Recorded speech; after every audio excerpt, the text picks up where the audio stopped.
I would go to talk to myself in probably my late teens, early 20s and say, you have nothing to protect. You don't have anything. I wish somebody would have told me, hey, try to go bankrupt. You'll end up in places you never imagined if you're willing to take risks. And they're a lot younger than me. I'm 37, they're in their 20s, but they're making millions of dollars on their phones. And I'm like, I gotta figure out what they're doing. This is incredible. So I hired them to build my brand. The reality is that a lot of us are just in the wrong vehicle, which we were. It was not a scalable business without a pandemic. We were in the right place, right time. The whole world was in the market for what we did, and we were positioned to scale and exit because of that. I've never been the most talented at anything, but definitely had to outwork everybody to get where I wanted to go. So your social media is the ultimate networking tool, right? So everything you do in building your brand should be so you can connect with higher level brands, right?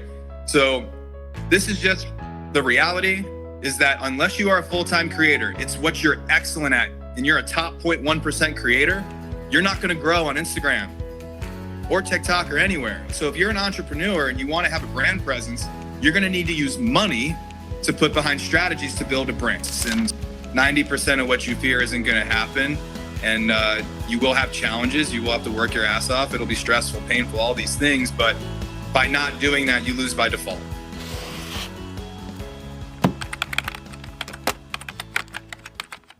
What's up, everybody? This is Simon. On this episode of The Ideal Hour, I have Justin Freishtat. He is an entrepreneur. He has a capital firm or a hedge fund, a marketing company. I mean, this guy has done it all. Also, a pretty good social media presence. We're going to get to hear all about his entrepreneur experience, and he'll give us some advice on how to scale a company, how to sell a company, and what it is like running a hedge fund. Justin, thanks for joining us today.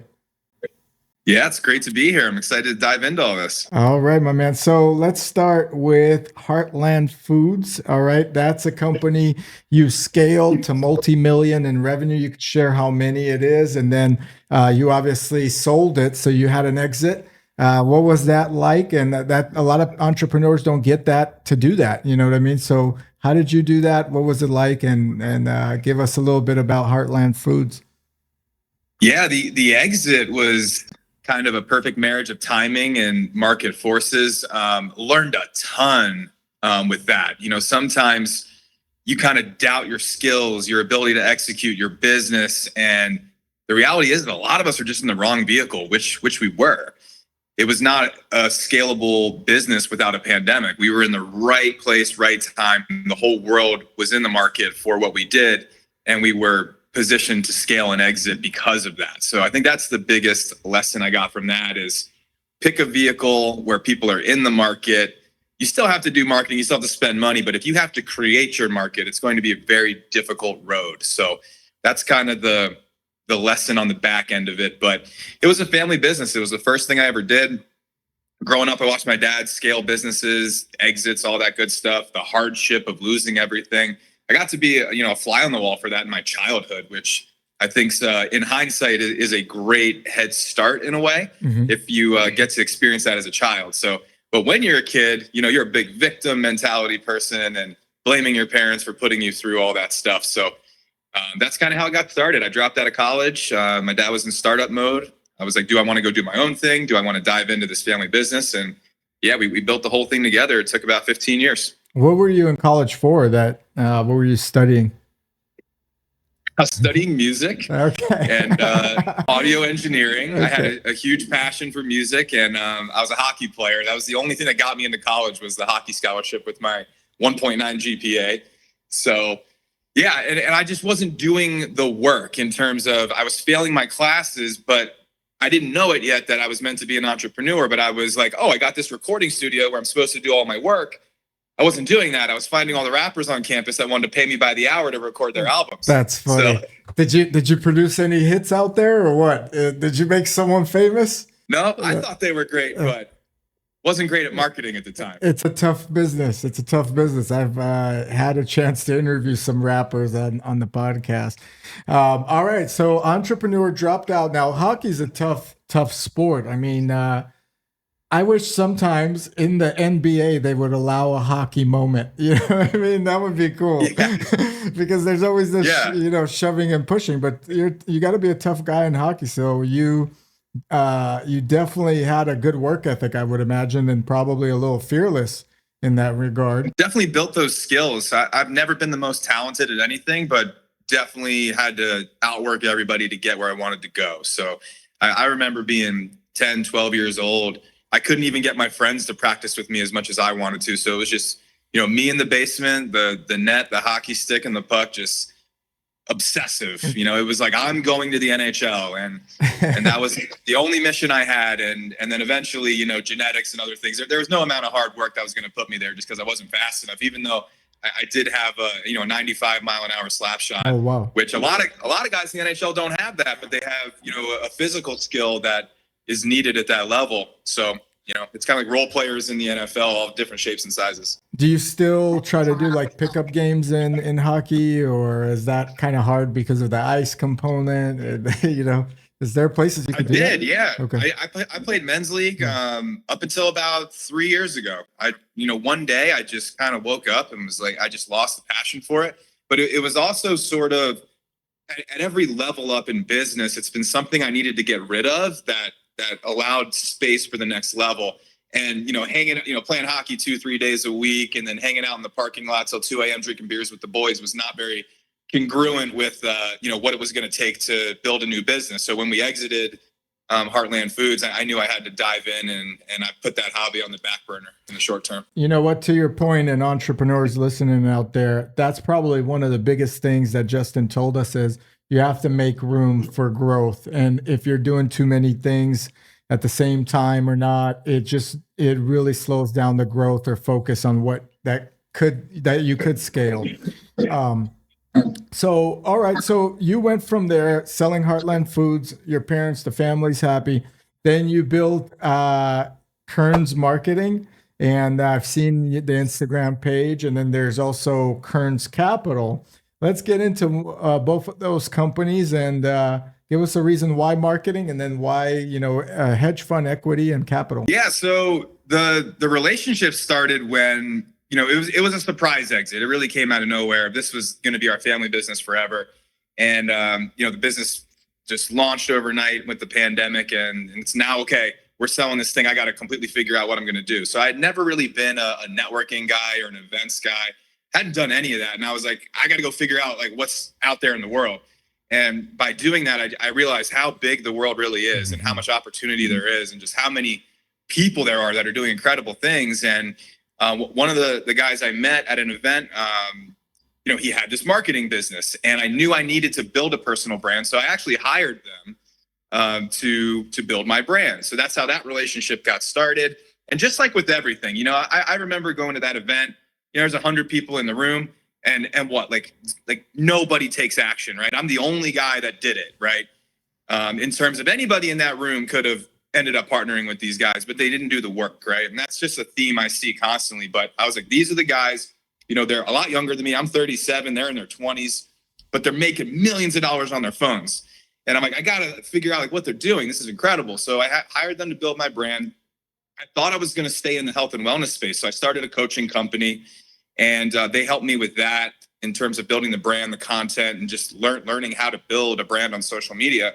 And then I quickly pivoted to the capital side because Cody, who's now my partner at Kern's Capital and Kern's Marketing, had some key relationships, and he's like, we're going to start a hedge fund. And I had been investing in single families, multi-families, oil and gas, private placement world. So I'd always wanted to be in that space, and I was super interested in it. I'm a CNBC addict, all that stuff. That's awesome. So I just closed down my coaching company and said, I'm going all in on raising capital.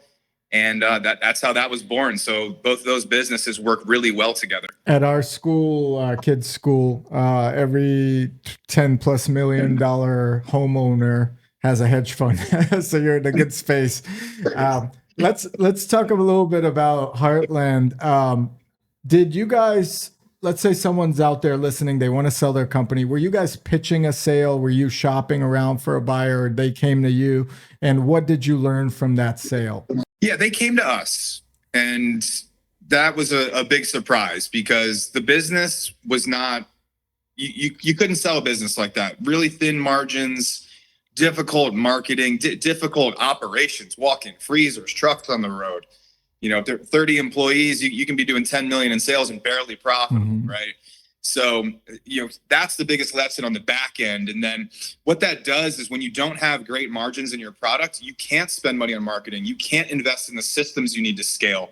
So that hurt our valuation a little bit on the exit. Was just that, if they're going to take let's say a $10 million business and take it to 100 million, have you invested in the infrastructure and the systems that can go there? Or is the person acquiring you going to have to do that themselves? That's a big difference in the multiple that you're going to get at that point. So I think that's the biggest lesson in hindsight is, if you want to build something big, there's no wrong way to run a business. If you want to do a business where, you bleed it of cash every year and you live lifestyle, that's cool, but you'll never build anything big. So Agreed. Reinvesting in the systems and your growth, I think is something that you have to have a long-term vision of. Live small, don't take money out of the business and reinvest it so that you can eventually exit for, a much bigger multiple and a lot more money. Yeah, you were hoping, or hopefully the company that acquired you guys already have the infrastructure to scale, and that's what would be a better multiple. But then they value your company based on what they could buy it for and how many other bidders there are as well. And if there's no competition, I would imagine you kind of are playing by their rules and making that one big decision. Do we move on from this or not? As a family, especially. Yeah, it gets very expensive to sell a business. You've got lawyers, consultants. There's a lot of things you have to do that it's not cheap. So that's something to consider too, is if you do want to sell a business, you're going to need to budget for what it's going to cost to do the exit. What is the typical percent on selling a business? Like, you sell a house, a real estate agent or a team will charge you up to 6%, let's say, before this new change of law. But what is the typical exit for all those fees, Yeah, it's just like a lawsuit. It's by the hour. So the more negotiations there are, the more back and forth, the more, it just piles on. So I don't think it's a fixed thing. It's, what do you need, right? Like, so one of the things I did, separate from everybody we were working in the business, I wanted a second opinion on everything. Because I was smart. First time going through it. And I paid 15 grand for 15 minutes of a 9-figure private equity guy's time just to bounce the deal and get some advice, which ended up, making almost 7 figures more in the deal. So it was worth the 15 grand to get the 15 minutes. And, that's just something that's really hard for people to make sense of. Yeah, especially at that rate. Let me ask you a question here. So when you were shopping these people to exit, did they want to come in with lawyers? Did they recommend you get lawyers to exit? Or was this something you guys wanted to do to make sure you don't get screwed on the back end? A little bit of both, but it was really going to the relationships within your network. I think that's the best way to do business. My uncle has sold a 9-figure company, and there's a lot of good people in the ecosystem that you can go to key people and say, okay, who would you use for this? Who would you use for that? So that's kind of how we put the team together. Let me ask you another question. What are some of the things that you wish you had changed, or maybe you can't talk about it, but what are some of the lessons that you've learned from selling a business that on your next business that you potentially sell, you'll say, hey, I better watch out for this? I think we did this well, getting, get your as much of the exit as you can upfront in cash, because all the things that private equity tells you when they come in, like, oh, we're going to keep the team, we're going to keep you. Don't rely on any of that stuff. So if they want you to retain a bunch of equity options, in a heavy, pitch on the future of what they're going to build, I wouldn't put a lot of investment in that mentally. I would get the majority of it up front, because I did retain equity. I did get options that would vest over a several year period, but that was contingent on me staying, and it became not a situation I wanted to stay in. So, I left my options on the table. I left to go join the guys at Kearns Capital and Kearns Marketing, and it was a great decision, because eventually, the pandemic went away and that business is not doing so great. And that's a difficult thing to see somebody else, take the thing you built and kind of tank it down. I've seen a lot of guys come on the podcast or even just in personal discussions where they buy the business and they just take the clients and tank the business name, or even just get rid of it and it goes under their name. And that is also an adjustment period because that business was your baby or your parents' baby or your family baby, you know? Yeah. It's tough to watch. All right. So There's a lot of grief. yeah. But you know what? The money makes it better. I bet when you get so let's talk about running a hedge fund. A lot of people have an experience, I would say, especially on social media, that listen, running a marketing company. They're all marketers now, and some are professionals, some are not, but everybody is either an influencer or a consultant influencer nowadays. Let's talk about hedge funds. I mean, what have you learned from running a hedge fund? Like from going from 2022, I believe is when you started. I'm not sure how much experience you've had in hedge funds. What have you learned, and what is it like having a hedge fund? Well, I got started in 22, so it's still new in a way, but you know, the number one thing I've learned is that the world is just enormous. You know, billions of dollars isn't even that big anymore. Like it's crazy. Like there's people doing trillions. It's wild. So I think the mental adjustment coming from a small business world to just how crazy it is at that level, and then trying to get started as a small guy in the space, a lot of it was strategy, right? And that's why we went fund to fund with a $6 billion firm, that we could kind of ride the track record and the coattails to get started, right? So strategy's huge. So we got some great mentors there. The guy that we work with at Innovation X had the largest raise from private money in 2016. It was for the Lyft IPO. It was over $140 million from a Saudi prince. So to be able to get in proximity with somebody like that to learn has been massive. And then joining things like family office clubs where I could get around people that have done billions, you know, it takes your learning curve, you know, accelerates it quickly. So that's been really key in terms of getting started. What do you guys currently manage? What is your focus in the hedge fund? Is it what's the categories that you guys invest in? We have two main categories. So the late stage private equity, that's the sexy stuff that we do with Innovation X. Last year we were part of raises for companies like SpaceX, Flexport. You know, these are the best unicorn IPOs that are available in the world. So we have access through Innovation X to that cap table. So they might raise, you know, 50 million, 500 million, and then they go to their smaller hedge fund partners and give a certain allocation. So for Flexport, you know, we got 3 million of the 50 that they were raising.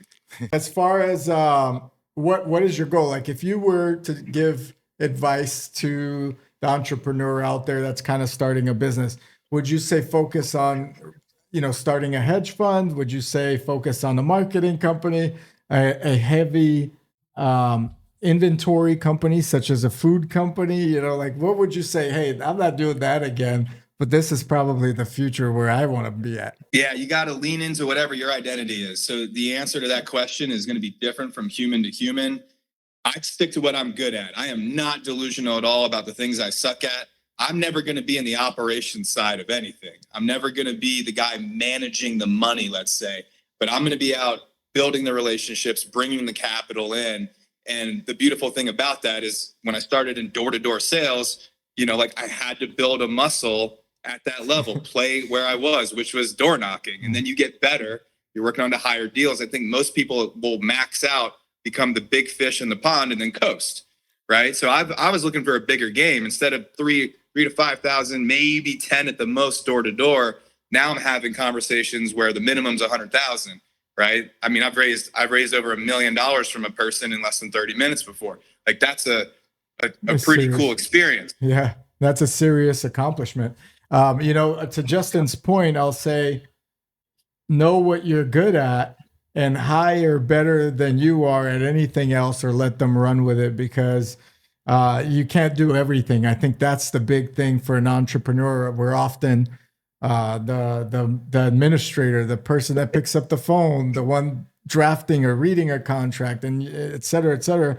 And then to scale, you really got to let go of that understanding, or you got to get that understanding that you're not good at everything. You know what I mean? Yeah, I would prefer, because this is just my identity, is to find partners that are great at the things that I'm not great at and be an equity partner in the business where I own a piece of it, versus some people want to own the whole thing, orchestrate the whole thing, and that's right for their identity. That's tougher to scale, though. I mean, it's really hard to scale because you're also relying on good health, very different dynamics at home. Like there's just so many things. When you're the one guy that does everything, and something happens, that business maybe shuts down with you. When you band together, like you mentioned earlier, Justin, that's when it becomes a serious entity that can survive you, going on a Thailand escapade or something.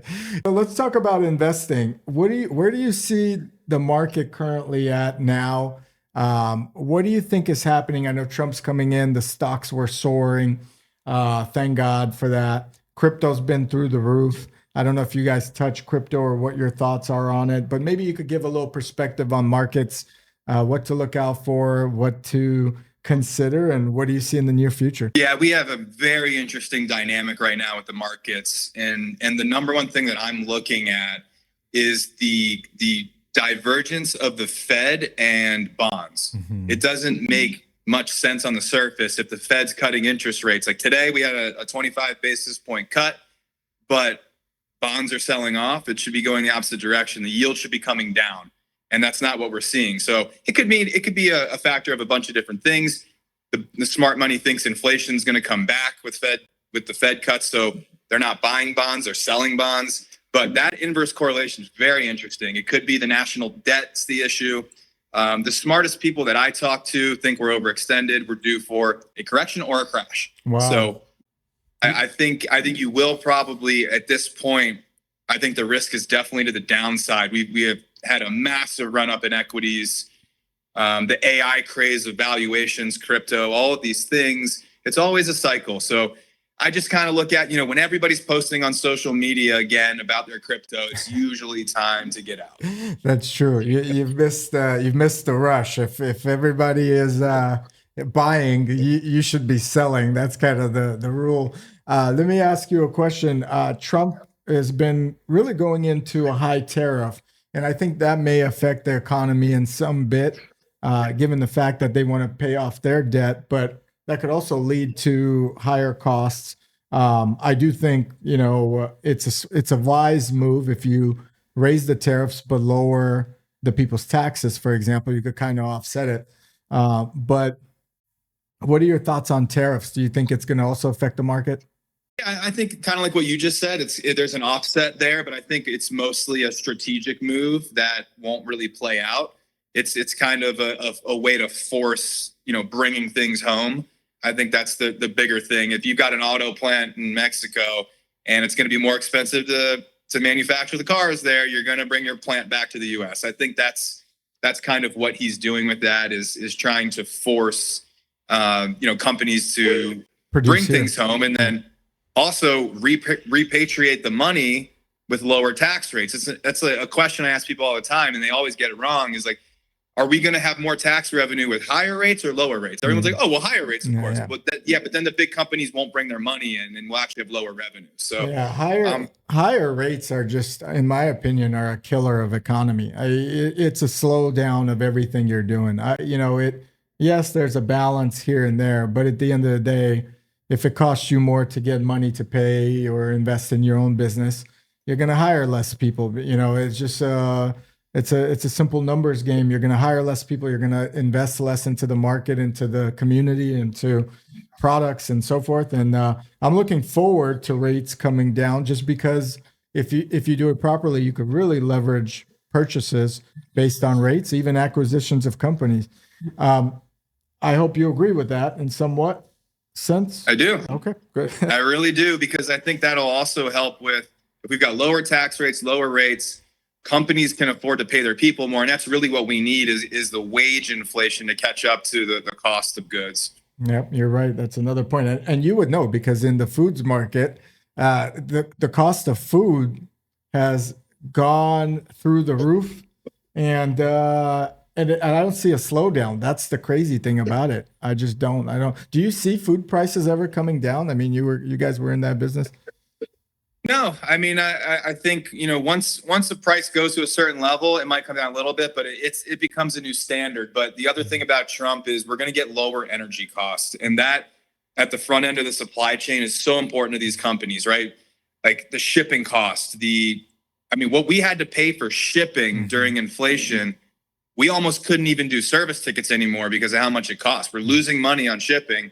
If the trucking, like the cost of delivery, anything that's related to an energy cost goes all the way down the supply chain. So that's another deflationary factor I think we're going to get with Trump. It's going to be huge for the economy. To your point, I want to add for the entrepreneurs out there, this is why I would never invest in another business that has inventory, because there's these unknown aspects of running a business that you're going to experience and it's going to hit you in the face. Where, for example, I had a business in welding, still have it, but the shipping container costs during that pandemic from China went from like $2,000 all the way to $20,000 for a container of shipment. So you're maybe buying goods for $20,000, $30,000 a pop, and it's costing you the same amount to get them out here. That would really, it basically hinders your chances of success. Same experience because we manufactured our appliances overseas. Right. So now you got a container full of freezers that, cost us, let's say $500. All of a sudden with the shipping, now it's $1,000 per unit. I got to raise my prices on the consumer $500 to make up for it. There's no other way. It's crazy. And people don't get that aspect. So guys listening out there, or girls, guys, make sure if you ever consider a business plan, I would always recommend take the inventory aspect out, because you still got the marketing. Now you don't need the storage. You know what I mean? You don't have to have the logistics, the repairs, the damages, whatever part of that is, the returns and refunds. And that's why a hedge fund, Justin, is probably your gold ticket. One day you'll be one of these billionaires out there remembering this podcast.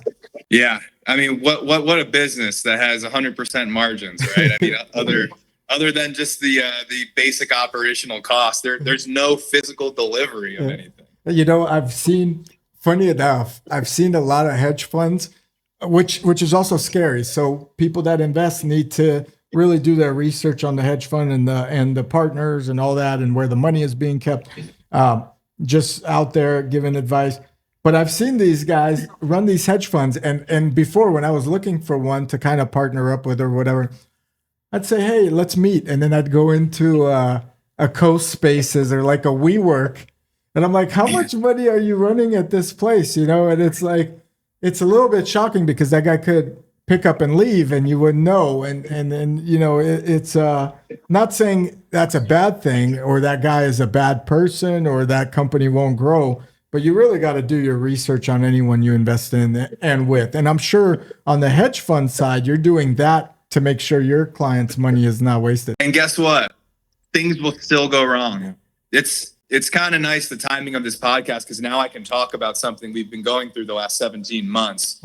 But last week we were in court in Florida, and we got a judgment for $114 million against a bad actor that, let's just say, careful with the wording, whether their brokerage went insolvent, whether they stole the money, doesn't really matter. If your investors, whoever's holding the custody of your funds is the most important thing. Big time. And we had a big portion of one of our trading funds in a brokerage that disappeared overnight. So what's going to happen? Well, so now, we've got the judgment. We merged another fund and some of our personal accounts into one lawsuit. So 12.7 million of that is for our fund and the investors. So now it's like, okay, you've got a judgment. These guys want to go hide overseas. Now we have to domesticate the judgment where they are, start to track down assets. We've got a whole collection team in place. Wow. It's been a 17-month hell. But what I'll say is, when something bad like that happens, you've got a couple decisions to make. You can just write it off in an accredited investor 506c fund. You can lose all your money and I have no liability, right? So why did we not do that? Number one, we're good people and we would never not pursue to the end for our investors, but we had big personal stakes in that fund. I want my money back too. So, we buckled up and locked in for a long legal fight. And 17 months later, we've got that judgment in hand, which is not only about getting the money back, but it's also showing, our investors in the world that they can trust us, even in the worst case scenario.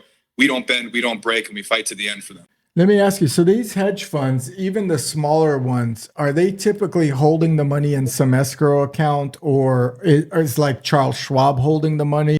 Like, what's the safest scenario for anybody in this case? Yeah, we use the term hedge fund loosely, right? Technically, a hedge fund is we're trading equities, we're trading something, whereas, private equity is a little bit different, SPVs, things like that, which special purpose vehicles is what that stands for.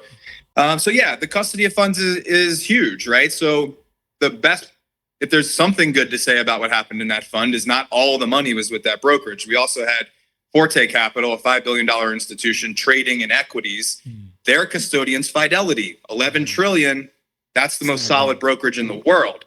So yeah, you go into some of these derivatives and smaller exchanges, there's a lot more risk, not necessarily in the strategy of what we were doing, but who was holding custody of the funds. So it's a huge lesson of something to ask for, in your due diligence, is that. But I think even more importantly is, do you have third-party reporting in place? This is, all the Ponzi schemes, fraud, the way that normally happens, unless someone's a psychopath, is something's going wrong in one place. They're trying to float money from another place, which is wire fraud. And then, they think they can catch up and then, put the money back and it's like it never happened. Well, if you have third-party reporting in place, the GPs, the general partners, the fund banking, and the administrator, all three have to sign off on any money movement, which really protects the investors. So that'd be a first question, is who does your third-party reporting? And then I would call them and talk about that hedge fund's track record and, really dial in on that piece. That's very important. Thank you for that tip. I didn't even understand that before, but now if I ever do discuss it, third-party reporting is key.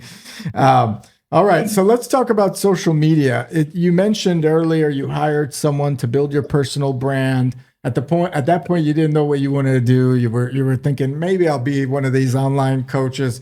Hopefully not like Andy Elliott, who's been pepper spraying people and yelling at them and all that in these videos I've seen it. But I've had an experience with that team. With Andy Elliott and his team. Tell me, man, that was going to be a funny one, because I've seen some crazy stuff, and I had an experience with them too. I can share mine. Yeah, look, it's not my cup of tea. I'll just preface it with, I have a lot of respect for anybody that built something like they built. Sure. I'm not hating on them for a second. It's just, not my cup of tea. Let's just leave it at that. I agree with that. Same. I think it's crazy. But you know what's funny is, no matter what extreme is out there, for some reason, there is a guy that's making a killing doing it. And he's the guy for that extreme. You know what I mean? Yeah. It's interesting how that works. And he's doing quite well from what I understand. So, they're absolutely killing it. Yeah. But it's like, if I'm going to, if you're going to start a conversation with me and I'm going to come out to your office and, I'm raising capital for hedge funds, like I'm not looking for I'm not a coaching client. I don't want to talk about thousands of dollars. Let's talk about millions and hundreds of millions together. And you know what? That comes to the point. Even Donald Trump in his book wrote, if you're going to do something, do it big. Think big. What's the point of doing it and thinking small? All right, let's talk a little bit about social media presence and get back to that. How effective has that been for your personal brand? What are some of the tips you could share out there for even getting clients maybe from your hedge fund or getting to your hedge fund as far as awareness goes? Yeah, this has been everything for me, because your social media is the ultimate networking tool, right? So everything you do in building your brand should be so you can connect with higher level brands, right? So this is just the reality, is that unless you are a full-time creator, it's what you're excellent at, and you're a top 0.1% creator, you're not going to grow on Instagram or TikTok or anywhere. So if you're an entrepreneur and you want to have a brand presence, you're going to need to use money to put behind strategies to build a brand. So what do I mean by that, right? The people are just like, they think they're going to create content and something's going to happen. That's like if I go stand on the side of the road with a piece of paper that says, I have a hedge fund, nothing's going to happen. That's what most of you are doing on social media. So you need to leverage, like this is what we do. We leverage celebrities who have big brands and we pay them to post on behalf of us. Yeah. That's how I can steal 50 to 100,000 followers from Khloe Kardashian in a month, right? Yep. Last month we did Cardi B. She puts up a post, it's a bunch of YSL bags and Louis Vuitton, and it's one of my followers is going to win all this. All you have to do is go follow these accounts to be entered to win. And boom, I'm stealing real people to a brand. Overnight, I can create a brand out of thin air. Is that company that does, there's like a company that does it, has all these celebrities under their belt, so to speak. They keep emailing me to do that. I forgot their name, but he's also got like a big following, the owner. He usually says, hey, you get in line, it's guaranteed to give you X amount of followers, and she's selling these bags. I've never done it. So you're saying that works, huh? Yeah, so if you do that, right? Yeah. And look, the point is not to go to like 5 million followers. The point is, who are you in the real world? Make your brand match that, right? So if you look at me at 135,000 followers, that's where I feel my brand equity should be for everything I've done and who in the marketplace competitively I compare to. I could go to 1 million followers in the next 3 months if I wanted to, but that would be counterproductive to the authenticity of who I am, right? And then a lot of people will say, well, if you pay for anything to get followers, you're not being authentic. Like bullshit, It's marketing. Like you're being an idiot. You're being in your head, and your brand's going to suffer. No one's going to do business with you because you have 2,000 followers. Completely agree. I think that's such an archaic way of thinking. If you're paying for marketing, you're not really an influencer, because the algorithm wants you to pay for marketing. They're not going to boost you up. All these people that have all these followings are generally one way or another driving traffic to their account. So it's not all organic. The organic method of getting 100,000 followers is pretty much out the window, unless you do some crazy viral video where you're spanking a monkey and it lights a rocket or something, you know what I mean? And then all of a sudden people see who you are. So paying for marketing, and that goes to your point, whether it's on Instagram, boosting your reels, YouTube videos, whatever you got to do, you have to have a budget for that. And that kind of goes back to what you were talking about with Heartland. How do you expand if you're on a thin margin and you can't pay for that? How do you manage both ventures? Like, what are some tools for, managing a marketing company? It kind of goes hand in hand with your capital company, but how do you dive into multiple ventures and still make them both work efficiently? Yeah, they cross-pollinate. Everything goes through that brand, right? So I do have managers that work in the back of my Instagram. So this is another big fallacy, right? Because everybody goes, yeah, but if I get a bunch of like followers from Cardi B, they're not going to be my audience. It's like, yeah, exactly. But I'm not trying to monetize my followers. That's where we're different, right? So people think that creating content is how they're going to attract people. It's not what it's there for. You create the content you want your avatar to see, the person you want to do business with, have your page look amazing, have the big following, have the engagement, which we do that too.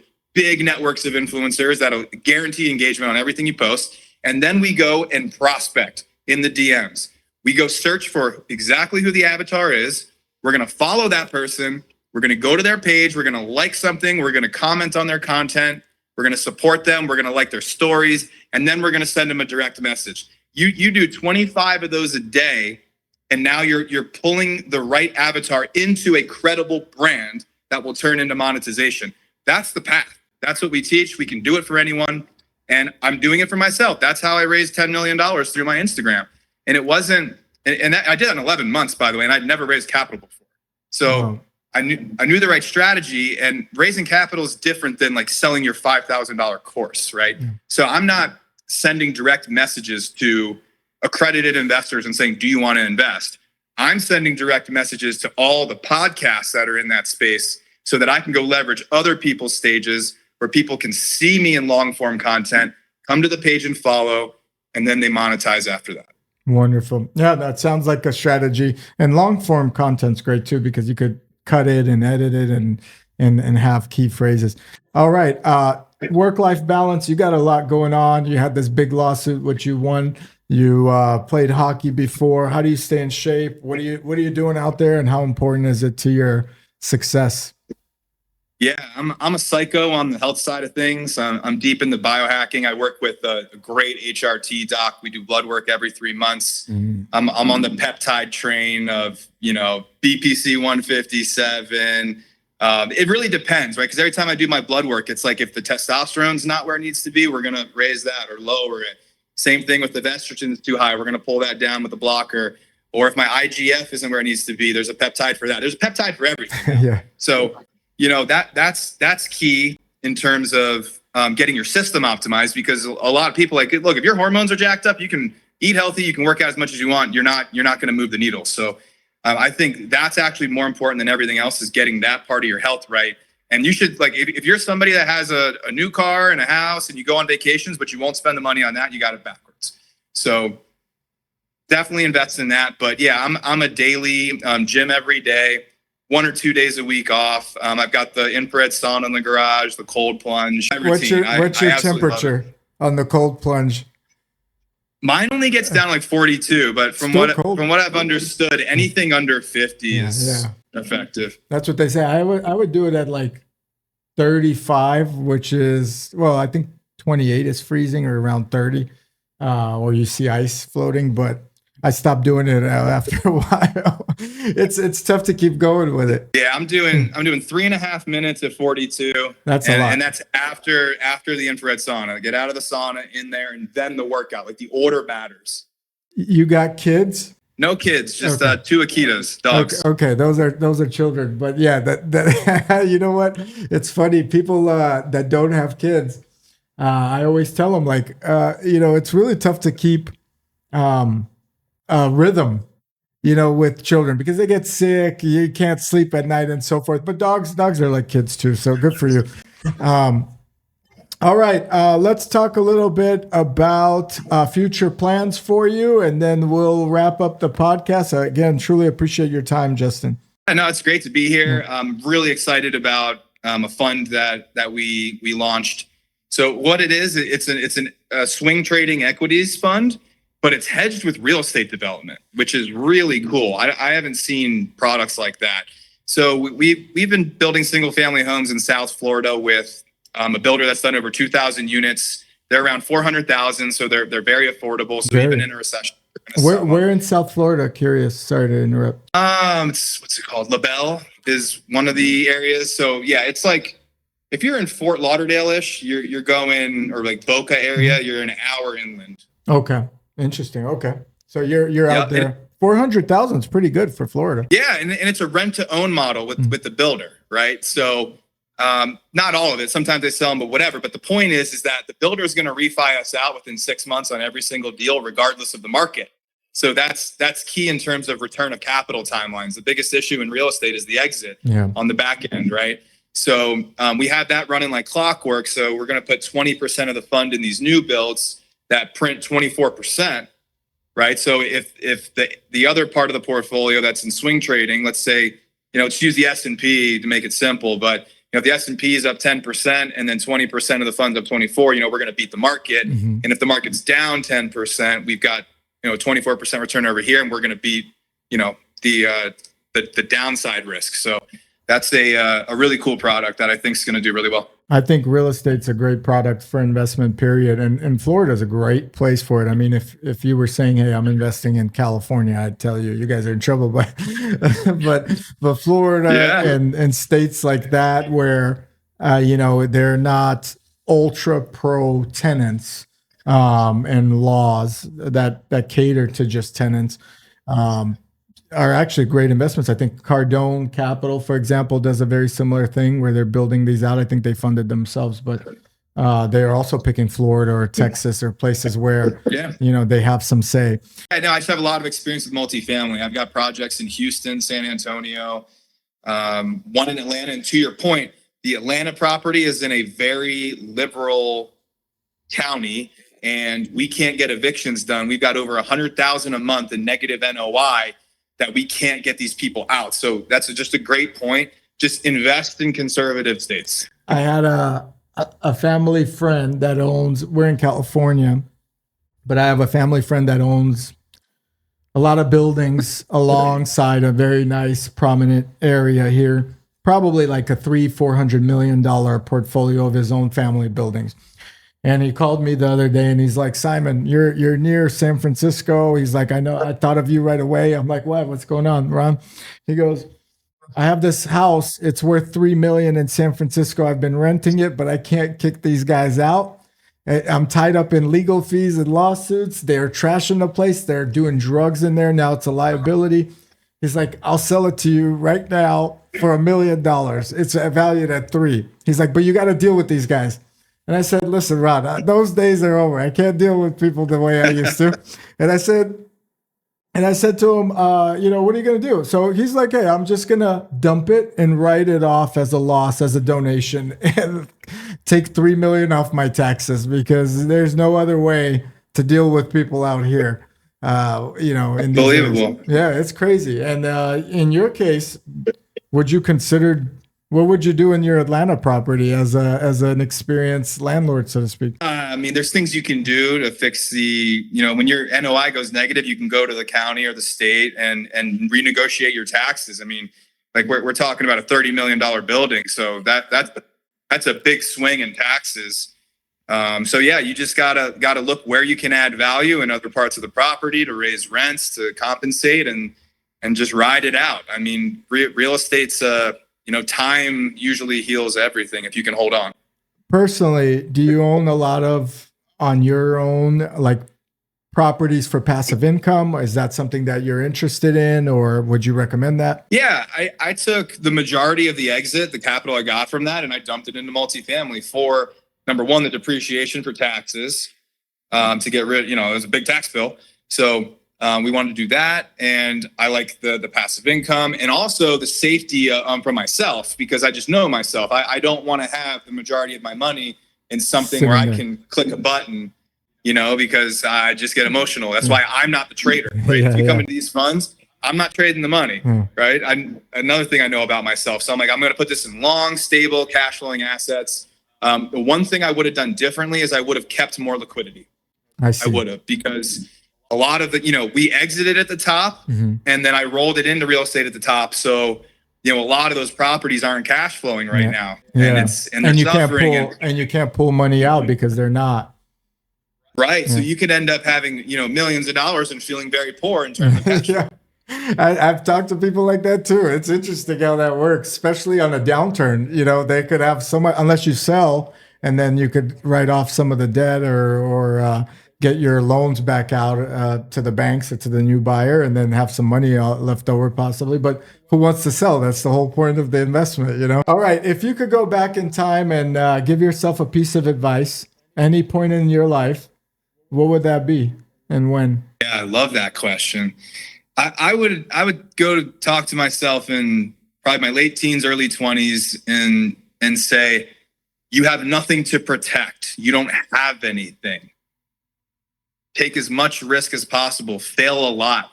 Don't try to avoid things like the middle class mentality of like a bankruptcy means your life's over. Like I wish somebody would have told me, hey, try to go bankrupt. Push early. the envelope. Yeah, because you'll end up in places you never imagined if you're willing to take risks, and 90% of what you fear isn't going to happen. And you will have challenges. You will have to work your ass off. It'll be stressful, painful, all these things. But by not doing that, you lose by default. Love that. And to Justin's point earlier, he mentioned it himself. The world is huge. And once you open your eyes that people are trading billions, some companies are making trillions. Someone sends 100 million here and there, and they're doing it as if it's nothing. That's what you should be thinking, and trying to push yourself to that level versus kind of staying in your lane. Of course, doing it ethically and all that. But I appreciate it, Justin. Thank you for coming on the Ideal Hour podcast. We'll link all your information below, how to contact you in case someone wants to invest with your hedge fund. And you're welcome back anytime. Good luck to you. I hope you recover the majority or all the money that you're due, plus whatever fees for the legal side from these jerks that disappeared. And stay out of trouble and keep growing your personal brand. Absolutely. It's been a pleasure. Thanks for having me. Thank you for your time.